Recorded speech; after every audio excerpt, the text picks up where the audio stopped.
اپنے غصہ، اپنے تکبر، اپنے عداوت، اپنی دشمنی، اس سب کے اوپر چھری رکھ کر کے ذبح کرے۔ مسلمانوں کے ساتھ دل کھول کر کے، صاف کر کے، اپنے تمام چپکلش کو وہ ذبح کر کے قربانی کر دے۔ جس کسی نے تکلیف پہنچایا ہو، جس کسی نے زبان سے تکلیف پہنچائی ہو، جس کسی نے عمل سے تکلیف پہنچایا ہو، آج دل تو کرتا ہے نہیں اس سے میں بدلہ لے لوں، دل تو کہتا ہے نہیں اس سے انتقام لے لو، جذبات تو یہی کہتا ہے، لیکن اللہ کا حکم یہ ہے کہ میرے بندے اگر میرا بننا ہے تو چھری معافی اور تلافی کا، معاف کرنے کی چھری اٹھا لو، اپنے مسلمان بھائی کو معاف کر دو۔ یہ ہے قربانی، یہ ہے اصل قربانی، کہ آدمی اپنی خواہشات کو، اپنے شہوات کو، اپنے جذبات کو، اپنے عداوت اور دشمنی کو وہ چھری کے نیچے، معافی تلافی کے چھری کے نیچے ذبح کر دے۔ ایک آدمی نے، صحابی آیا رسول اللہ صلی اللہ علیہ وسلم سے پوچھا، یا رسول اللہ، سأل رجل رسول اللہ صلی اللہ علیہ وسلم ما یباعدنی من غضب اللہ، اے اللہ کے نبی مجھے وہ چیز بتا دو کہ مجھے اللہ کے غضب اور غصے سے دور کر دے۔ قال لا تغضب، رسول اللہ نے فرمایا کسی سے لڑنا جھگڑنا نہیں ہے، کسی سے جنجال نہ کرنا، سب سے صلح صفائی کر لو۔ ایک صحابی آیا ابو درداء رضی اللہ عنہ، وہ کہتے ہیں قال رسول اللہ صلی اللہ علیہ وسلم، اللہ کے نبی نے فرمایا، کسی نے پوچھا نبی علیہ الصلوۃ والسلام سے، دلنی علی عمل یدخلنی الجنہ، اللہ کے نبی مجھے وہ عمل بتا دے کہ اس عمل کی وجہ سے مجھے جنت میں داخلہ ملے۔ قال لا تغضب ولک الجنہ، رسول اللہ نے فرمایا اللہ کے مخلوق کے ساتھ غصہ، حسد نہ کرنا، تو جنت میں جاؤ گے۔ اس لیے نبی علیہ الصلوۃ والسلام نے فرمایا تین چیزیں اگر کسی مسلمان انسان کے اندر ہو، اللہ رب العالمین اس کے ساتھ آسانی والا حساب کرے گا۔ ثلاث من کن فیہ حاسبہ اللہ حسابا یسیرا، اللہ تعالیٰ آسانی والا حساب کرے گا، وہ ادخلہ الجنہ، اور اپنی رحمت سے جنت میں داخل کرے گا۔ صحابہ نے کہا یا رسول اللہ ہمارے ماں باپ تجھ پر قربان، وہ کیا ہے تین چیزیں کہ جس کی وجہ سے اللہ حساب میں آسانی کرے گا، اللہ اپنی رحمت سے جنت میں داخل کرے گا؟ آپ صلی اللہ علیہ وسلم نے فرمایا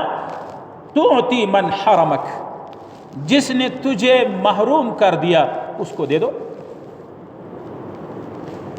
اور دوسرا وتصل من قطعک، جس نے تیرے سے بائیکاٹ کر دیا، جس نے تجھ سے منہ موڑ لیا، جس نے تجھ سے ناراض ہو کر کے سلام بند کر دیا، تو اس کے ساتھ صلہ رحمی کرو، جاؤ اس سے ملو، تو پھر اللہ تیرے ساتھ آسان حساب کرے گا،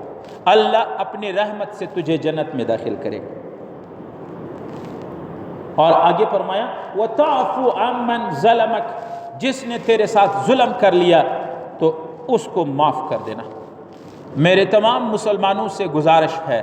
جتنے میری بات کو سنتے ہیں، یہ اللہ کے حبیب کا حکم ہے، وَتَعْفُ عَمَّنْ ظَلَمَكَ، جس نے تجھے ناراض کر کے ظلم کیا ہے معاف کر دو۔ آج بڑی عید پہ اللہ رب العالمین تجھے معاف کر دے گا۔ اللہ کے نبی نے فرمایا اذا فعلت ذلك تدخل الجنہ، جب تو ان کاموں کو، یہ تین کام کر لو تو تم جنت میں داخل ہو جاؤ گے۔ اللہ رب العالمین ہمیں سب کو جہنم کی آگ، جہنم کے انگار سے حفاظت فرمائے، جنت میں داخلہ نصیب فرمائے۔ اور یہ بہت بڑا عمل ہے، مسلمان کو معاف کر دینا، مسلمان سے معافی مانگنا بہت بڑا عمل ہے۔ ہم تو عبادات صرف نماز کو سمجھتے ہیں، نہیں، اللہ کے نبی نے فرمایا ہے ان العبد لیدرک بالحلم درجۃ الصائم القائم، اگر ایک آدمی تحمل کرتا ہے، مسلمان کے ناانصافی پہ برداشت کرتا ہے، مسلمان کو معاف کرتا ہے، یہ آدمی اس آدمی کے مقام تک پہنچتا ہے جو ساری رات عبادت کرتا ہو،